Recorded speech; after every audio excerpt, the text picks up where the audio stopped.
நாங்கள் சைதாப்பேட்டை சாரதி நகர்லேருந்து பேசுகிறோங்க.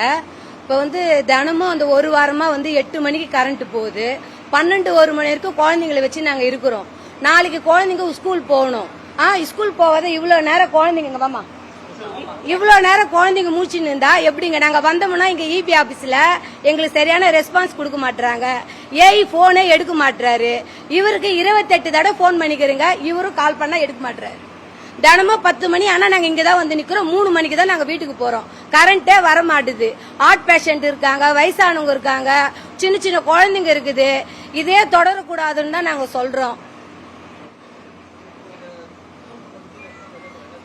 ஏய் இல்ல, அங்க சாரதி நகர்ல இருக்காங்க, ஜோதிலாமலிங்க தெருல இருக்காங்க, அங்க இருந்தா இங்க இருக்கிறாங்க, இங்க இருந்தா அங்க இருக்கிறாங்க அப்படின்றாங்க. இப்ப போன் சுவிட்ச் ஆஃப் பண்ணி வச்சுட்டாங்க.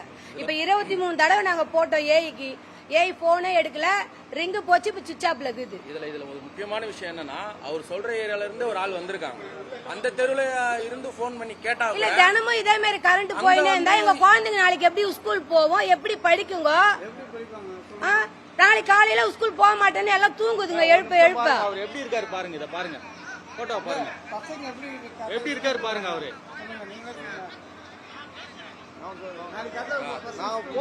நேத்து 2 நாளா ஸ்கூல் போல பசங்க கரண்ட் இல்லாம. நான் அண்ணாமலை 1வது தெரு 10 மணி நான் போன் பண்ணேன். மணி 12:45 ஆகுது, 1 மணி ஆக போகுது. போன் பண்ணி கிட்டத்தட்ட போனே எடுக்க மாட்டேங்கிறாங்க. நேரில் வந்தாலும் அது போன் பண்ண அங்கே இருக்கிறேன் அங்கே இருக்கிறேன்னு சொல்றாங்க, தவிர இன்னும் வரவே இல்லை. இது கிட்டத்தட்ட ஒரு 10 நாளா போயினுக்குது. வோல்டேஜ் ப்ராப்ளம் சொன்னா நான் இங்க உட்காந்து பேசுறேன். இதோ வரேங்க, அவர் சொல்றாரு நைட் டியூட்டி நான் பார்த்தேன், அவர் பகல் டியூட்டி வருவாரு அப்படி சொல்றாங்க. கம்ப்ளைண்ட் எழுதி வச்சுன்னா அவர் பார்க்கல. நைட் டியூட்டி பார்த்தவர் கம்ப்ளைண்ட் எழுதி வச்சு போயிடா, பகல் டியூட்டி பார்த்தா ஒரு கம்ப்ளைண்ட் பார்க்கல. அவர் இந்த மாதிரி கம்ப்ளைண்ட் வருது. அவர் கண்டினியூவா 10 மணி கரண்ட் போச்சுன்னா மறுநாள் இல்ல 2 நாள் கழிச்சு அது எதனால போகுது, லோடு கொஞ்சம் மாத்தி கொடுத்துடலாம்.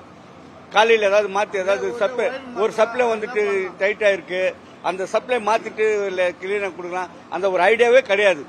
ஏதோ ஃபீஸ் கடுமை ஃபீஸ் கயிறு போட்டு போறாங்க.